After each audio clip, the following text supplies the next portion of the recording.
आयुषी राठौर और आप देख रहे हैं नेक्स्ट 9 न्यूज। स्वागत है आपका हमारी स्पेशल प्रोग्राम आमने सामने में। आमने सामने में आज हम एक बार फिर से बात करेंगे महाराष्ट्र की गर्माती हुई सियासत के बारे में, और उस सियासत पर चर्चा करने के लिए हमारे साथ मौजूद हैं हमारे सहयोगी अबरार। अबरार, आपका बहुत बहुत स्वागत है। अबरार, ये आप भी जानते हैं कि महाराष्ट्र में क्या कुछ देखने को मिल रहा है। शिवसेना के प्रमुख उद्धव ठाकरे अपनी सत्ता को गंवा चुके हैं और मुख्यमंत्री हैं इस वक्त एकनाथ शिंदे। बीजेपी के समर्थन से नई सरकार बनी है। डिप्टी सीएम है देवेंद्र फडणवीस, जो एक वक्त खुद मुख्यमंत्री रहे।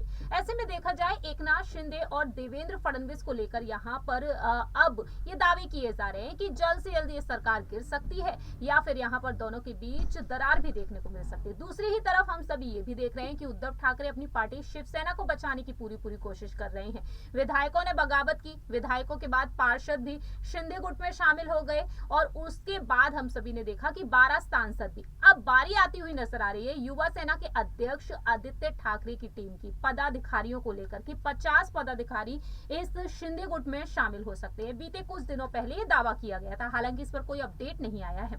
तो ऐसे में देखा जाए आदित्य ठाकरे भी अहम फैसले ले रहे हैं। निष्ठा यात्रा का उन्होंने आह्वान किया है। निष्ठा यात्रा में जिस तरीके से वह फैसले ले रहे हैं, एक युवा नेता के तौर पर एक अलग छाप छोड़ते हुए दिखाई दे रहे हैं, लेकिन उनके सामने चुनौतियां भी कई खड़ी हो गई हैं। तो बात हम इस पर करेंगे, क्या अब शिवसेना के प्रमुख हैं उद्धव ठाकरे, क्या आगे की रणनीति में आगे देखते हुए जिस तरीके से युवा नेता आगे बढ़ रहे हैं उनको मौका मिलना चाहिए, तो क्या आदित्य ठाकरे अब शिवसेना के प्रमुख यानी कि अध्यक्ष बनने के लायक अब हो चुके हैं? इसी पर चर्चा करेंगे। सबसे पहले आप हमारा ये सवाल है कि आदित्य ठाकरे ने हाल ही में निष्ठा यात्रा की और हाल ही में जिस तरीके से वह भाषण देते हुए नजर आए, लेकिन उन्होंने नमाज को ध्यान में रखते हुए जैसे ही नमाज की शुरुआत हुई उन्होंने कह दिया कि जरा 2 मिनट रुक जाते हैं, फिर उसके बाद शुरुआत करते हैं। ये जो फैसला रहा उनका हर किसी के दिल को छू रहा है। लेकिन दूसरी ही तरफ हम ये देख रहे हैं कि मनसे प्रमुख राज ठाकरे के बेटे अमित ठाकरे भी हैं उनके सामने, और अब यहाँ पर उद्धव ठाकरे के भतीजे निहार ठाकरे जो एकनाथ शिंदे से मिल चुके हैं और 31 जुलाई के दिन ऐलान कर दिया जाएगा कि वह इस गुट में शामिल हो रहे हैं। तो आगे की रणनीति आदित्य ठाकरे की क्या कुछ हो सकती है? देखिए, आदित्य ठाकरे को लगातार शिवसेना पार्टी के लिए काम करने का जो मौका दिया जा रहा है, उसके पीछे रणनीति यही है कि आने वाले समय में शिवसेना की कमान जो है वो उनके हाथ में जाएगी, क्योंकि शिवसेना एक पारिवारिक पार्टी है। उस पारिवारिक पार्टी में किसी अन्य व्यक्ति को जो है उस शिवसेना की कमान जो है सौंपी नहीं जाएगी। बाला साहब ठाकरे पहले इस पार्टी को कायम करते हैं, फिर उसके बाद उद्धव ठाकरे को विरासत के तौर पर इस पार्टी को चलाने का मौका मिलता है, और अब बारी आदित्य ठाकरे की। और आदित्य ठाकरे इसी रणनीति के तहत आने वाले जो समय में जो है शिवसेना की कमान को संभाल सकते हैं। साथ ही आपको बताऊं कि आदित्य ठाकरे परिवार से पहले ऐसे व्यक्ति है जिन्होंने चुनाव में हिस्सा लिया और जीत करके आज महाराष्ट्र की विधानसभा में अपनी बात को जो है बुलंद तरीके से रख पाते हैं।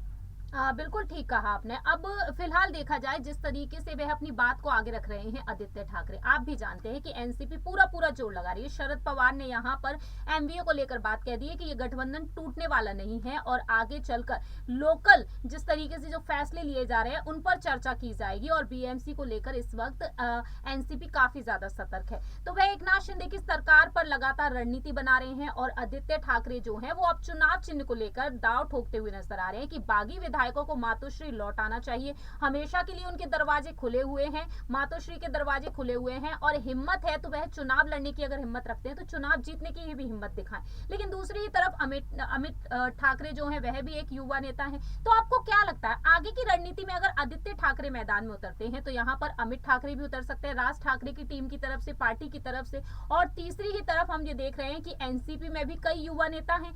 वहीं रोहित पवार ने हाल ही में एनसीपी के विधायक रोहित पवार ने एक बात कही कि अब युवाओं को मौका मिलना चाहिए। रोहित पवार के उस बयान पर जरा रुक करते हैं। उन्होंने जिस तरीके से कहा कि अब युवाओं को अब मौका मिलना चाहिए क्योंकि युवा अब काफी कुछ करते हुए दिखाई दे रहे हैं। उन्होंने कहा कि जिस उद्देश्य के लिए महाविकास आघाड़ी सरकार अस्तित्व में आई थी, ऐसे में अब युवाओं को मौका देना चाहिए और देखना दिलचस्प होगा कि युवा क्या कुछ करके दिखा सकते हैं। तो रोहित पवार ने जो बयान दिया है, क्या वाकई में अब आदित्य ठाकरे को मैदान में उतार देना चाहिए उद्धव ठाकरे को? बिल्कुल, आदित्य ठाकरे, अमित ठाकरे, रोहित पवार की अगर बात करें तो महाराष्ट्र में जो आने वाली राजनीति है उसमें उनका हिस्सा जो है वो ज़रूर होगा। साथ ही अगर बात की जाए उद्धव ठाकरे और राज ठाकरे जिस तरीके से आपस में भिड़ते नजर आते हैं आपको महाराष्ट्र में, उसी तरीके से हो सकता है आने वाले समय में अमित ठाकरे और आदित्य ठाकरे एक दूसरे के खिलाफ बयानबाजी करते हुए नजर आए, क्योंकि विरासत वाली पार्टी दोनों ही है। मैंने पहले भी कहा राज ठाकरे की पार्टी एमएनएस जो है वो भी राज ठाकरे द्वारा बनाई गई पार्टी है, और उस पार्टी में अगर अध्यक्ष के पद पर राज ठाकरे के बाद किसी का अधिकार होता है तो वो अमित ठाकरे का होता है, और उसी तरीके से आदित्य ठाकरे वाली भी बात है। लेकिन इन सब के बीच अगर मैं कहूँ तो आपको पार्टी की विरासत तो मिल जाएगी, लेकिन उस पार्टी को आप कैसे फलने फूलने देंगे महाराष्ट्र की राजनीति में, वो बड़ी बात होगी। देखिए, अगर यहाँ पर आपने वो बात कही है कि आदित्य ठाकरे को अब मैदान में जिस तरीके से एक विरासत के तौर पर ये पार्टी मिल सकती है, फिलहाल देखा जाए आप क्या कहते हैं, क्या एकनाथ शिंदे को यहाँ पर अध्यक्ष पद मिलना चाहिए? क्योंकि उद्धव ठाकरे ने एक बात कही कि मुख्यमंत्री तो हम उन्हें पहले भी बना देते, लेकिन उनकी भूख नहीं मिटती, अब वह अध्यक्ष पद के पीछे पड़े हैं, अब वह चाहते हैं कि शिवसेना का अध्यक्ष उन्हें बना दिया जाए। तो आगे आने वाले समय में क्या वाकई में उद्धव ठाकरे और रश्मि ठाकरे अपने बेटे आदित्य को मैदान में उतार सकते हैं, अध्यक्ष बना सकते हैं, या फिर भविष्य में जिस तरीके से विधानसभा चुनाव होंगे तो गठबंधन देखा जाए तो क्या इस गठबंधन में आदित्य ठाकरे को मुख्यमंत्री के पद का उम्मीदवार भी बनाया जा सकता है? बिल्कुल, मुझे लगता है कि अगर इस तरीके की रणनीति के तहत काम करती है शिवसेना तो कहीं ना कहीं एक पॉजिटिव मैसेज जो है महाराष्ट्र की जनता के बीच जाएगा, क्योंकि युवा नेता को हर कोई पसंद करता है, और जनता ये भी जानती है कि अगर युवा नेता को हम चुन करके लाते हैं तो उनकी राजनीतिक पारी जो है एक लंबी पारी होगी।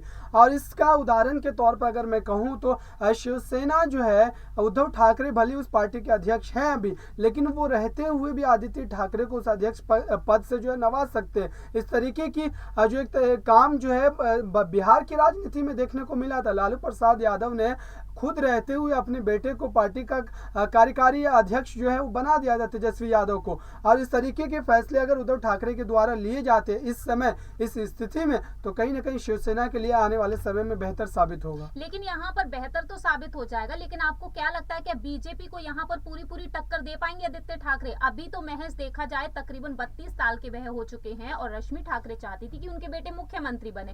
क्या अब यहाँ पर शिवसेना अध्यक्ष पद को लेकर जो काफी ज्यादा चिंतित है उद्धव ठाकरे, जब उन पर नहीं संभाली जा रही है शिवसेना, तो क्या आदित्य ठाकरे जिस तरीके से हुंकार भर रहे हैं उनको मिल सकती है? एनसीपी कांग्रेस उनको समर्थन देगी इस चीज के लिए? क्या आपको लगता है कि अब अमित ठाकरे जिस तरीके से मैदान में है तो क्या आदित्य ठाकरे उनको भी टक्कर दे सकते हैं? आपको क्या लगता है, क्या इस वक्त इस उम्र में रहकर आदित्य ठाकरे क्या लगातार वाकई में यहाँ पर बीजेपी को कड़ी टक्कर देंगे?